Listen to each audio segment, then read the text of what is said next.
In our first project, we're going to combine these two photographs, a soccer player taken in the studio, same one you saw in the video early on about lighting, and then a photograph taken outside.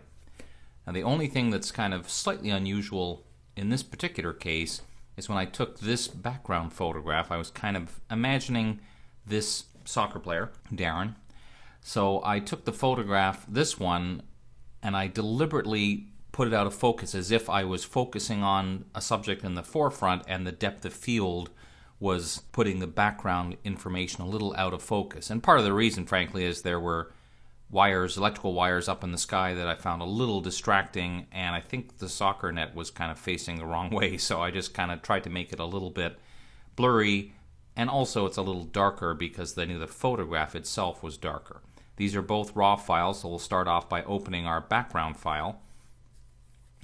Now here's something I don't think I really mentioned during the class, but if the photo you're going to use as your background is a camera raw file, then it just makes sense to also open that as a camera raw smart object so you can make ongoing adjustments to it.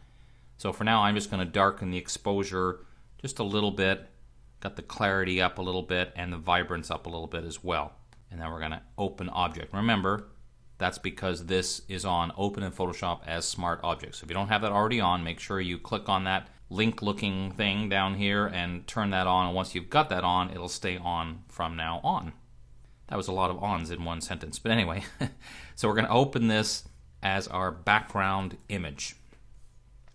Now we need to get our soccer player in here as a camera raw smart object. So as we saw earlier, there's multiple ways to do this. I'm going to suggest we go back to Bridge and then use File, Place in Photoshop. It will still open first in Camera Raw, and this is where we want to make adjustments.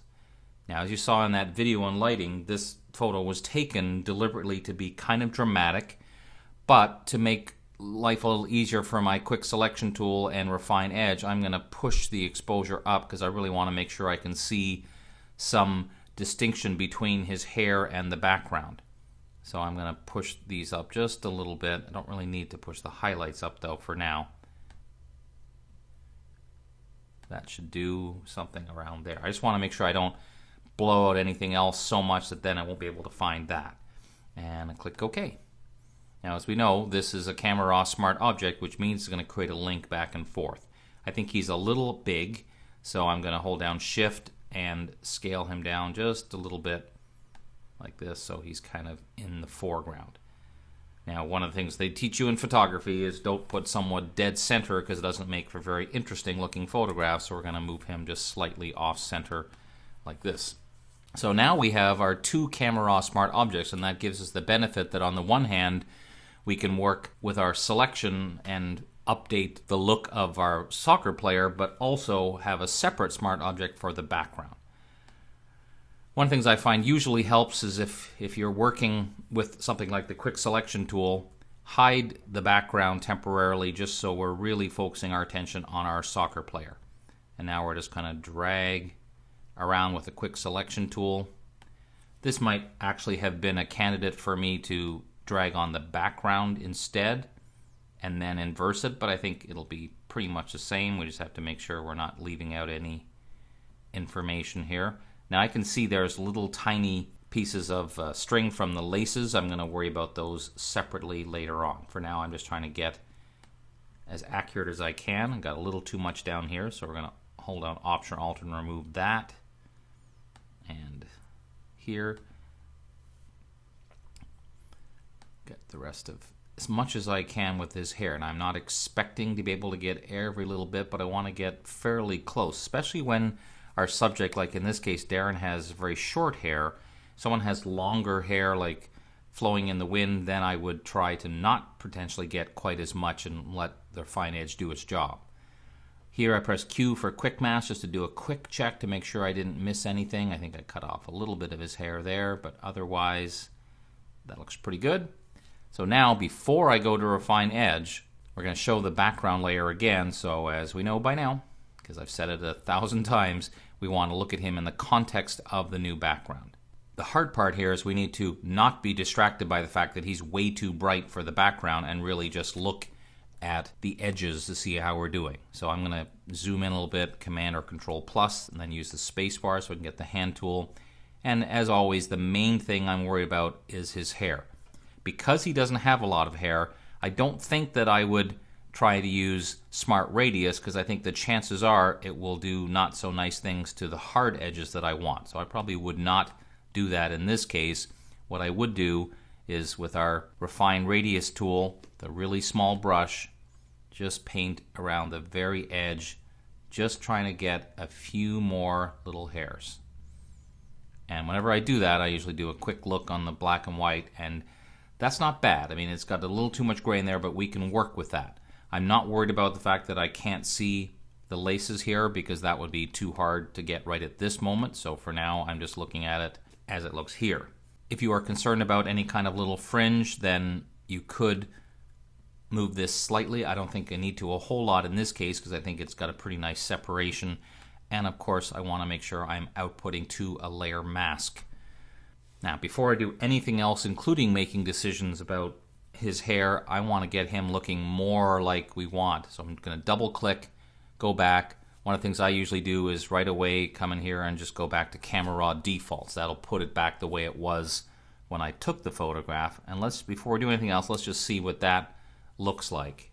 It's actually not bad. I think I want him a little brighter, but I just want to see what that looked like at that point. So let's go back and just push the exposure just a little bit. And if you want to get kind of, and I don't really like using the term HDR, but an HDR-like effect, then put the clarity up, especially when you have a male athlete where you want it to look maybe a little grittier, then that's not a bad thing to do. You could even lower the saturation just a hair. So something like that. So all I'm doing is I've got the exposure pushed up just a little bit. Maybe let's put the contrast up just a bit too. This is obviously to taste, so you can adjust, and there's nothing wrong with. In fact, I usually take 2 or 3 trips back and forth until I decide, yeah, I kind of like the way that looks right there. Now here's an example of times where you can make your life simpler based on decisions you make. For example, his hair right now, I can see, because it's up against the sky, I can see where it doesn't look quite as good. If we moved him to a position on the photograph where he was right in front of some trees that are dark, it might not be quite as obvious. So that's another thing you can do. You don't have to necessarily spend tons of time fixing hair when the solution might be, gosh, if I moved him that way just a little bit, it would look better already. So here's our layer mask. I just hit Option or Alt-click to see what it looks like, and we can see we definitely need a bit of help on his hair. But as I mentioned earlier, I would Option click again because I want to see it in the context of my background. So I'm going to take my paintbrush, B for brush. I've got a giant size brush, so I need to use my left bracket key to get it much, much smaller. I want white as my foreground color. You can always press X to switch to white. And I would do a couple things. I would lower the opacity and change our blend mode to that overlay. As I mentioned in the earlier class, there are keyboard shortcuts for those. You can just press 6 or 7 for the amount of percentage of opacity, and then Option Shift O or Alt Shift O for overlay mode. And then I'm going to make my brush a little smaller, and I want to get, the key thing to me is I don't want to leave gaps in the middle of his head. So I want to make sure that part's there, and then up here I'm just going to kind of go over very slightly. Now this is a more challenging one than it appears because his hair was quite dark against a dark background. So the quick selection tool struggles there a little bit more than it would if, for example, he was on a white background or a light background. So let's take another quick look. It's not too bad. I think I want to go a little more over this edge here. Now the other decision that we can make, in this case, I'm still not happy with the way this is looking. So another option I can try, I'm going to switch to my hard edge brush and put it back to normal and 100%. Use a smaller brush, switch my foreground color to black, and it's going to come in and kind of try to trim off some of those little tiny bits that are bugging me. I know right now you're thinking, really, that doesn't look much better. kind of looks worse. Well, that's because I'm not finished yet.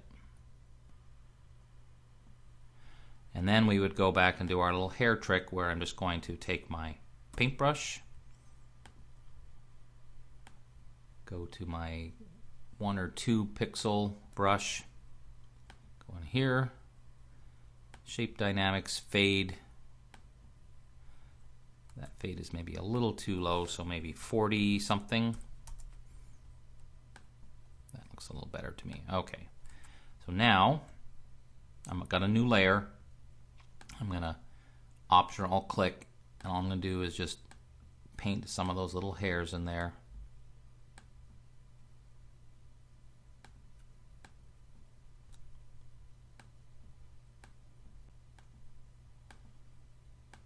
In this case, I think I might have even gone a little too high on the fade.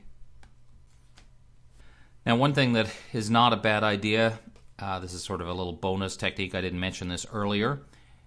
I did mention that I don't want you to spend too much time zoomed in really close and looking at it further away, but sometimes that becomes a bit of a pain and you're having to constantly zoom in and zoom back out again.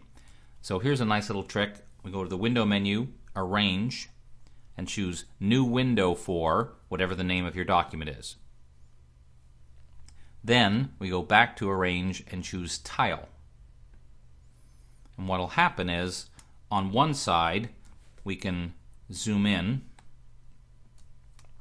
and on the other side we're kind of seeing it in the context of our zoom amount, the final product. Now it's the same image, so if I make some change over here, not that we would do this of course, but just so you can see, if I did a brush stroke, you see how it instantly shows up on the other side.